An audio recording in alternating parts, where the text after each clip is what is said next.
সবাইকে আরো একবার স্বাগত আমাদের ইজি সায়েন্স ইউটিউব চ্যানেলে, যেখানে আমরা বিজ্ঞান অনেক সহজভাবে শিখি।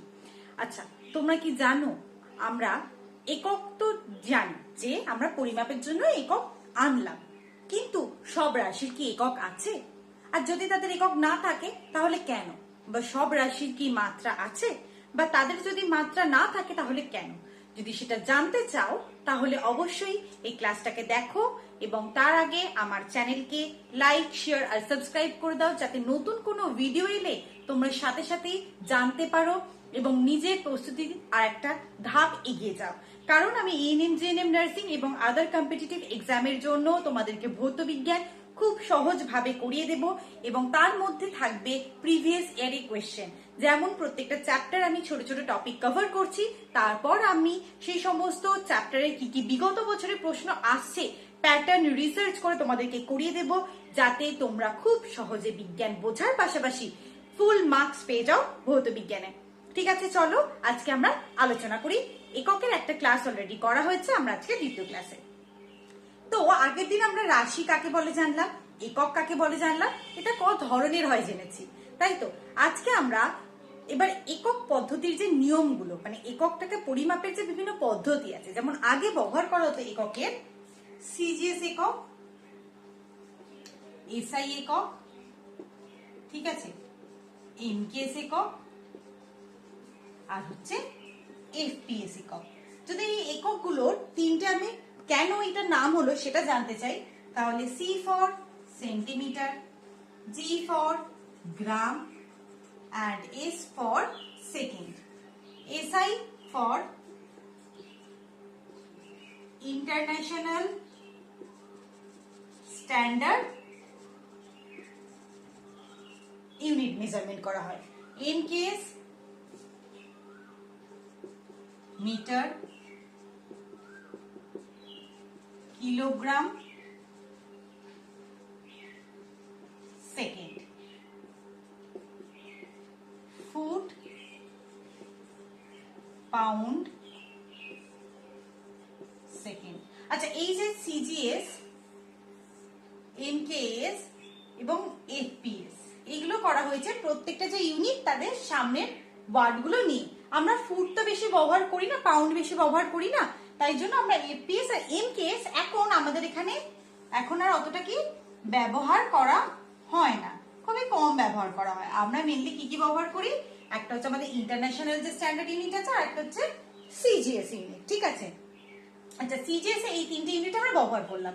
তাহলে এসআই এ আমরা কটা ইউনিট ব্যবহার করি?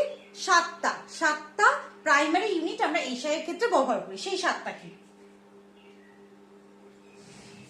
আচ্ছা, আগের ক্লাসটা যদি প্রথম ক্লাসটা তোমরা দেখো তাহলে সাতটা প্রাইমারি ইউনিট যে হয় তার কথা আমি কিন্তু বলেছিলাম। সেই সাতটারই আমরা ইউনিট জানবো। প্রথমে কি ছিল? দৈর্ঘ্য ছিল, আর কি ছিল? সময় ছিল, আর কি ছিল? ভর ছিল, তাপমাত্রা ছিল, তড়িৎ প্রবাহ ছিল,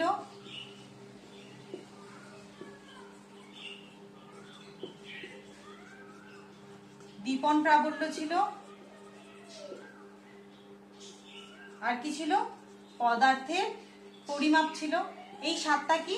এই সাতটা হলো আমাদের মৌলিক একক, ঠিক আছে? লব্ধ একক না। কটা? একটা, দুটো, তিনটে, চারটে, পাঁচটা, ছটা, সাতটা। এবার এসআই পদ্ধতিতে এককগুলো কি? এসআই পদ্ধতিতে দৈর্ঘ্যের একক মিটার, সময় চেঞ্জ হয় না, সেকেন্ড।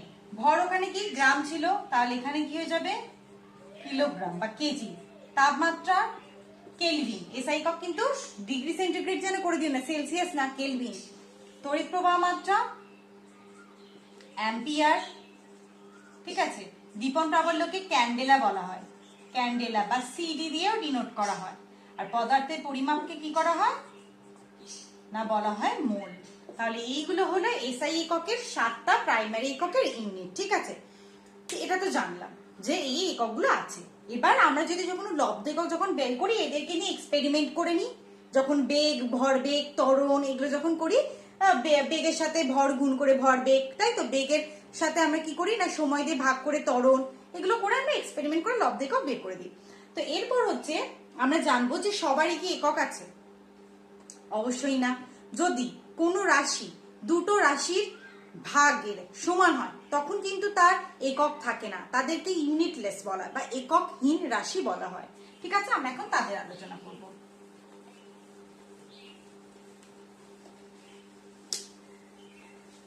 তাহলে এককহীন রাশি কাদেরকে বলছে? এককহীন রাশির যদি আমি বলি তাহলে হচ্ছে যারা যারা দুটো রাশির ভাগফলের সমান। ঠিক আছে, যেমন তাহলে তোমাকে অবশ্যই একটা উদাহরণ জানতে হবে, সেটা হচ্ছে আপেক্ষিক গুরুত্ব হতে পারে। আর কি হতে পারে? আপেক্ষিক গুরুত্ব, এই দিয়ে লিখলাম। হ্যাঁ, আচ্ছা, আর কি হতে পারে না পারমাণবিক ভর,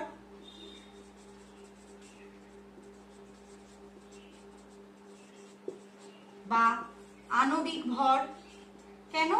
কারণ আমরা যদি ধরো যে স্কেলে দেখব সেই পদ ধরো কোন একটা কারো আণবিক ভর আমি দেখতে চাইছি, ঠিক আছে, বা তখন আমি কি করবো না ওই পদার্থে সমায়তন ভর নিব ডিভাইডেড বাই, ধরে নিই কার্বন C14 C12 স্কেলে দেখছি, তাহলে C12 কতটা আছে পরমাণু, তার মানে সমায়তন C12 পরমাণুর যে ভরটা কত সেটা দিয়ে ভাগ করে দেবো, তাহলে ভর বাই ভর হয়ে যাচ্ছে, কেটে যাচ্ছে, তাহলে তার কোনো মাত্রা নেই। আপেক্ষিক গুরুত্ব কি না কোনো পদার্থের আয়তন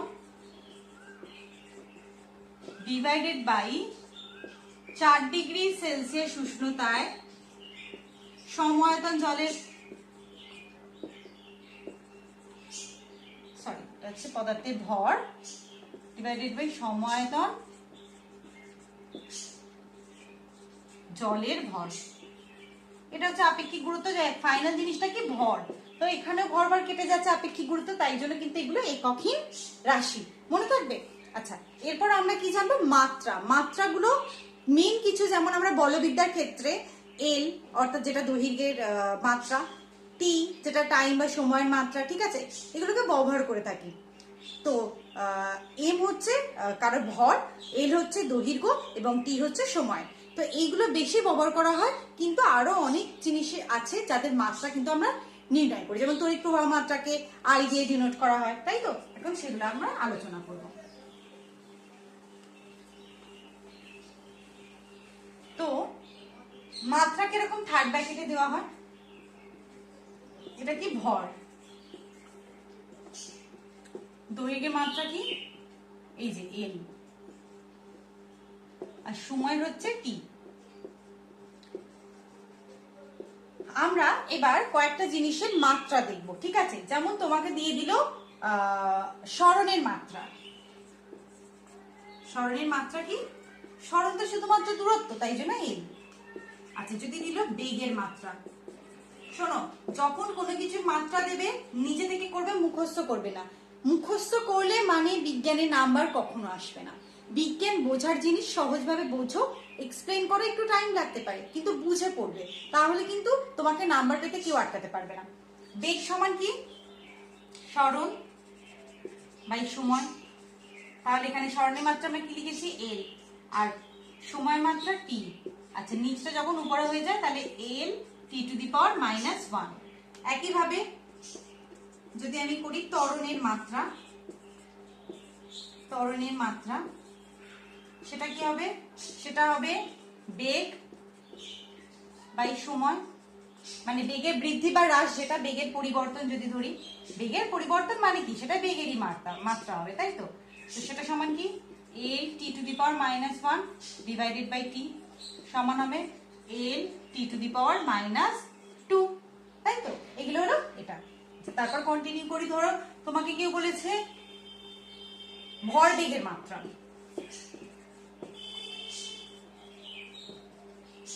ভর বেগের মাত্রা সেটা সমান কি? ভর ইন্টু বেগ, তার মানে কি M into L T to the power -1 সমান হচ্ছে M L T to the power -1। এটা হচ্ছে ভর বেগ। যদি কেউ বলে বল,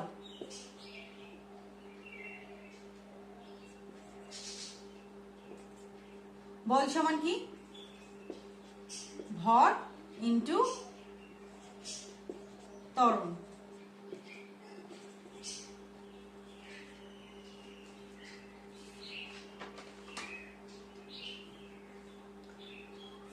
এটা মুছে দিই। দেখো আমি উপরের সাথে লিঙ্ক করে করে পড়াচ্ছি যাতে তোমরা পরপর করতে পারো। তাহলে ভর কত আমরা জানি m, ত্বরণ কত l t to the power -2, তাহলে এর মাত্রা হবে m l t to the power -2, তাই তো। কার্য সমান কি? কার্য সমান হচ্ছে বল ইনটু বলের প্রয়োগ বিন্দুর সরণ, তাহলে বল কত m l t to the power -2 into l সমান হচ্ছে m l square t to the power -2। তারপর এইভাবে ভাবে রিলেট করে করে করবে। যখনই কিছু দেবে, ধরো চাপ, চাপ সমান কি বল বাই ক্ষেত্রফল। এবার বল কত, বলের এই দেখো m l t to the power -2 divided by ক্ষেত্রফল হচ্ছে কি l স্কয়ার, তাহলে এটা কত হবে m l ইনভার্স, তাকে একটা উঠে যাচ্ছে আর কি t টু দি পাওয়ার -2। দেখো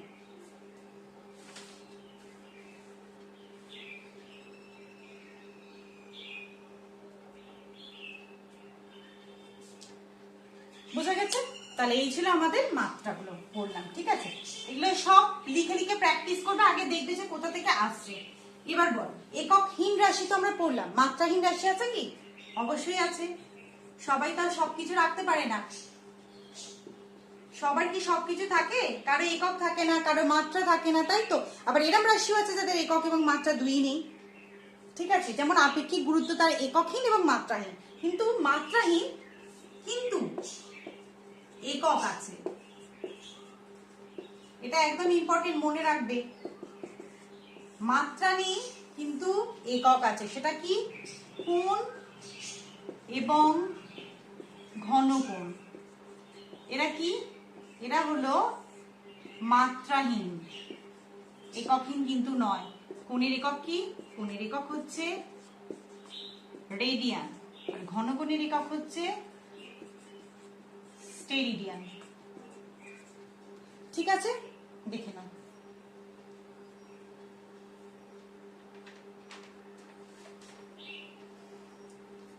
তো একক পড়লাম আমরা, মাত্রা পড়লাম, এবং এবার দেখবো যে অনেকগুলো একক তোমাদের, যেমন আমি প্ল্যাঙ্কের কনস্ট্যান্ট দেখাতে গিয়ে অনেকবার বলেছি যে একক কোন ইউনিটে হচ্ছে সেগুলো দেখবে, মিটারের সাথে কার কি ট্রান্সফরমেশন আছে সেগুলো দেখবে।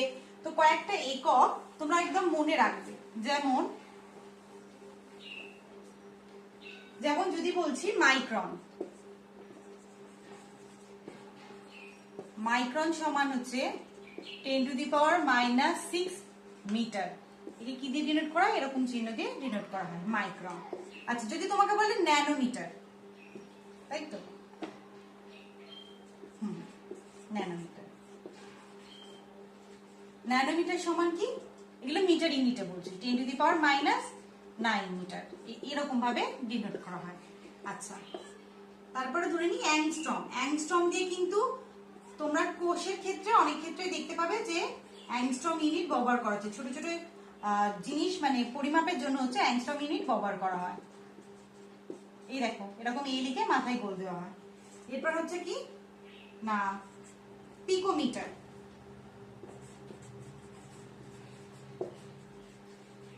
পিকোমিটার হচ্ছে 10 টু দি পাওয়ার -12 মিটার, এই যে পিএম। আচ্ছা, একটা ইউনিট আছে এক্স ইউনিট, যেটা ডিনোট করা হয় 10 টু দি পাওয়ার -13 মিটার। আচ্ছা, লাস্টে আমরা কি পড়বো? তাহলে আমরা মাইক্রন পড়লাম, ন্যানোমিটার পড়লাম, অ্যাংস্ট্রম পড়লাম, পিকোমিটার পড়লাম, আর হচ্ছে এক্স ইউনিট পড়লাম। এরপর পড়বো ফার্মি, যেগুলো বা ফেমটোমিটার।